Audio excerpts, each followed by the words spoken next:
Good morning students, welcome to social science class 8 term 1 history lesson 2 from trade to territory வர்த்தகத்திலிருந்து பேரரசு வரை. இன்று 8ஆம் வகுப்பில் முதல் பருவத்தில் வரலாற்றில் இரண்டாவது பாடமான from trade to territory வர்த்தகத்திலிருந்து பேரரசு வரை. Dear students, before the videos we focused the importance of judicial system, army, police and civil services and also the subsidiary alliances. துணைப்படை திட்டம். The subsidiary alliances was introduced by Lord Wellesley. That continues. Today we are going to learn doctrine of Lapsi, which means doctrine of Lapsi, which means வாரிசு இழப்பு கொள்கை. Lord Dalhousie was one of the chief architects of the British Empire in India. He was an imperialist. Lord Dalhousie was one of the chief architects. இவர் மிகச்சிறந்த முதன்மை சிற்பியாக கருதப்படுகிறார். Who is the chief architect of the British Empire in India? Yes, Lord Dalhousie. Lord Dalhousie ஆங்கில கிழக்கிந்திய கம்பெனியின் இந்தியாவில் மிகப்பெரிய பேரரசை சாம்ராஜ்யத்தை உருவாக்கியவர். இது ஆங்கில கிழக்கிந்திய கம்பெனியின் வெற்றிக்கு வித்திட்டவர் என்று அறியப்படுகிறவர் இந்த லார்டு டல்ஹவுசி. முதன்மை சிற்பி என்று அழைக்கிறோம் இவரை. Because he introduced the doctrine of Lapsi. இவர் இந்த வாரிசு இழப்பு கொள்கை என்ற ஒரு புதிய திட்டத்தை அறிமுகப்படுத்துகிறார். He adopted new policy known as doctrine of Lapsi to extend British Empire. ஆங்கிலேயர்களின் ஆதிக்க எல்லைக்கு ஆதிக்கத்தை விரிவாக்குவதற்கு ஒரு மிகச்சிறந்த கருவியை இவர் உருவாக்கினார். Which means called doctrine of Lapsi. He adopted a new policy. இவர் ஒரு புதிய கொள்கையை ஏற்படுத்தினார். அது வாரிசு இழப்பு கொள்கை என்று அழைக்கப்படுகிறது. இது ஏன் இதை அறிமுகப்படுத்துகிறான்னு சொன்னால், to extend the British empire in India, இந்தியாவில் ஆங்கிலேயர்களின் எல்லை விரிவாக்கத்தை ஏற்படுத்துவதற்காக இந்த திட்டத்தை இவர் அறிமுகப்படுத்துகிறார். அண்ட் தென்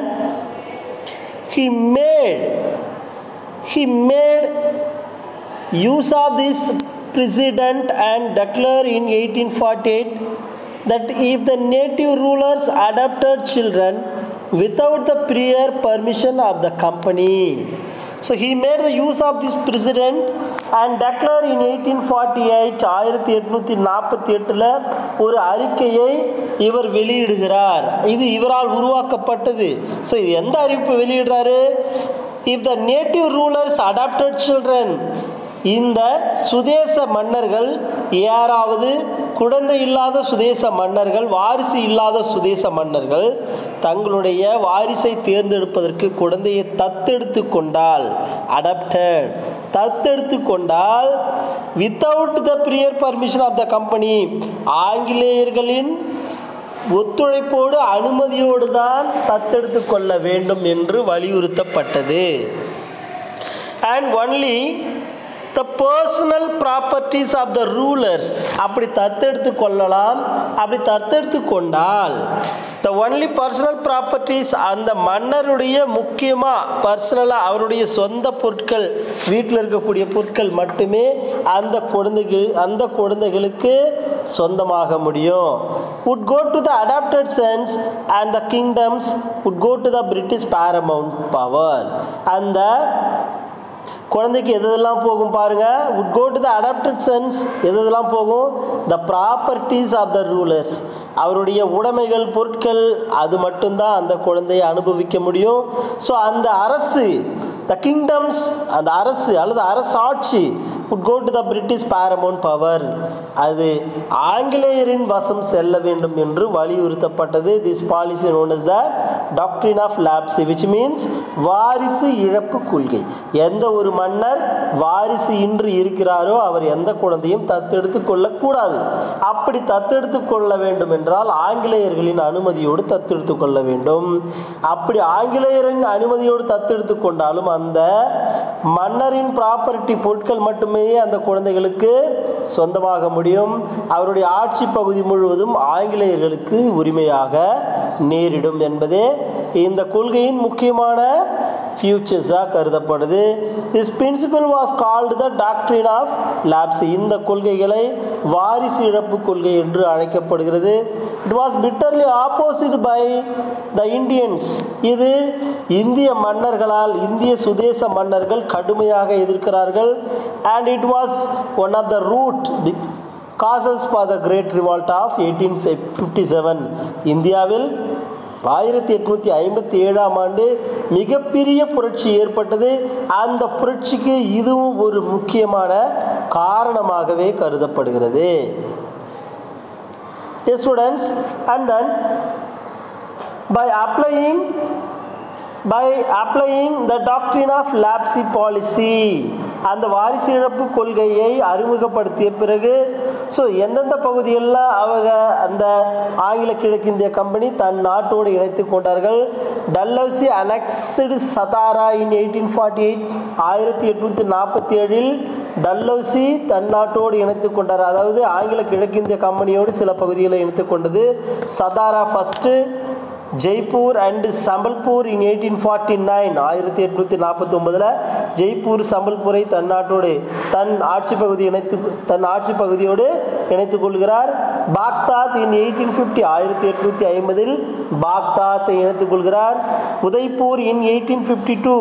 1852 உதய்பூரை தன் ஆட்சி பகுதியை இணைத்துக் கொள்கிறார். Jhansi in 1853 and Nagpur in 1854.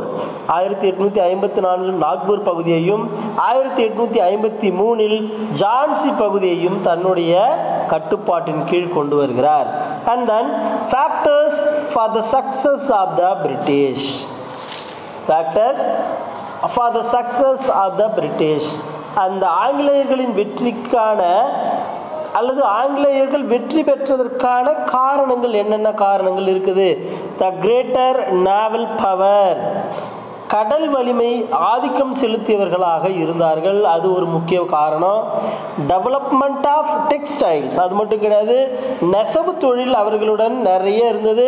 அந்த நெசவு தொழில் வளர்ச்சி அவர்களை வெற்றி பெறுவதற்கான உந்து சக்தியை, ஊக்கத்தையும் வலிமையையும் கொடுத்தது. சயின்டிஃபிக் டிவிஷன் ஆஃப் லேபர், அறிவியல் நுட்பமான அடிப்படையில் அந்த தொழிலாளர்களை அவர்கள் வகைப்படுத்தியது அவர்கள் வெற்றி பெறுவதற்கு முக்கிய மூல ஆதாரமாக இருந்தது. Economic prosperity and skilful diplomacy of the British, பொருளாதார வளர்ச்சி, அது மட்டும் கிடையாது, skilful diplomacy of the British, அவர்களுடைய ராஜதந்திரம், அவர்களுடைய திறமைகள், அவர்கள் கையாளக்கூடிய விதம் இந்திய மக்களை, இது எல்லாமே அவர்களுக்கு வெற்றி வாகை சூடியது. Feelings insecurity among the Indians, feelings of insecurity among the Indians, அது மட்டும் கிடையாது, இந்திய மக்கள் மன்னர்கள் மத்தியில் பாதுகாப்பற்ற தன்மை நிலவியது, அது ஒரு சாதகமாக இருந்தது. அது மட்டும் கிடையாது, ஃபீலிங்ஸ் ஆஃப் இன்செக்யூரிட்டி, இதுதான் முக்கியமானது. அண்ட் மெர்ச்சன்ட்ஸ், அங்கே இருக்கக்கூடிய குறிப்பாக வியாபாரிகள் எப்படி இருந்தாங்க அப்படின்னு சொன்னால் பாதுகாப்பற்ற தன்மையில் இருந்தாங்க. The inequality and ignorance of the Indian, அது மட்டும் கிடையாது, அவர்களிடம் சமத்துவம் கிடையாது, ஒற்றுமை கிடையாது. அவர்களிடம் என்ன இருக்குது? இக்னோரன்ஸ், அறியாமை அவர்களுக்கு நிறைய இருக்கிறது. எதை பற்றியும் அறிந்து கொள்ளக்கூடிய தன்மையில் அவர்கள் இல்லை. இது எல்லாமே அவர்களுக்கு சாதகமாகவே அமைந்தது. Conclusion. Finally the battle of Plassey was the foundation of the British Dominion in India. 1757ஆம் ஆண்டு நடைபெற்ற பிளாசி போர் அவர்களுக்கு மிகவும் வலிமையான ஒரு அரசை ஏற்படுத்துவதற்கு காரணமாக அமைந்த போர் அது. த கம்பெனி அட்மினிஸ்ட்ரேஷன், அந்த ஈஸ்ட் இந்தியன் கம்பெனியோட நிர்வாக முறைகள் was not for the interest of people. அவர்களுடைய நிர்வாகம் மக்களின் மீது அதிக அக்கறை செலுத்தவில்லை. அது ஒரு தீர்வாக அமைந்தது. It was imperialistic expansions and exploits. So இதெல்லாம் பாருங்கள், அவர்கள் ஏகாதிபத்திய வாழ்க்கை முறை வாழ்ந்தார்கள். எக்ஸ்பான்ஷனிஸ்ட், எல்லை விரிவாக்கத்தை அவர்கள் அதிகமாக விரும்பினார்கள். So and then the exploitative, மக்களை சுரண்டக்கூடிய பொருளாதார கொள்கைகளை தன்னுடைய கட்டுப்பாட்டில் வைத்திருந்தார்கள். இதெல்லாமே அவர்கள் ஏற்படுத்தியது. It brought more Indian territories and British domain through the subsidiary alliance and doctrine of lapsi. இந்த வாரிசு இழப்பு கொள்கை மற்றும் துணைப்படை திட்டம், இந்த ரெண்டு கொள்கைகளும் மக்கள் மத்தியில் செல்வாக்கை பெறவில்லை, ஆனால் ஆங்கிலேயர்களுக்கு நல்ல சாதகத்தை ஏற்படுத்தியது. It brought more Indian territories, அதுவும் குறிப்பாக இந்தியாவில் இருக்கக்கூடிய பலவிதமான பகுதிகள் அவர்களுடைய கட்டுப்பாட்டில் செல்லக்கூடிய கொள்கையாக இது கருதப்படுகிறது. This policy led to a South Indian rebellion. இந்த கொள்கைகள் எது? Doctrine of lapse and subsidiary alliances led to a South Indian rebellion 1800 to 01, 1800 801 நடந்த தென்னிந்திய புரட்சிக்கு இட்டு சென்றது. ஸோ அதுவும் குறிப்பாக இந்த கொள்கைகள் 1806 நடந்த வேலூர் புரட்சிக்கு இட்டு சென்றது. அண்ட் த கிரேட் ரிபிலியன் மிகப்பெரிய முதல் சுதந்திர போர் என்று அழைக்கப்பட்டது. மாபெரும் புரட்சி வாஸ் ஹெல்ட் இன் 1857, 1857 நடந்தது. அதுவும் இந்த புரட்சி இந்த திட்டத்திற்கான தீர்வாக அமைந்தது. Dear students, this is the end of the lesson. Thank you for watching this video.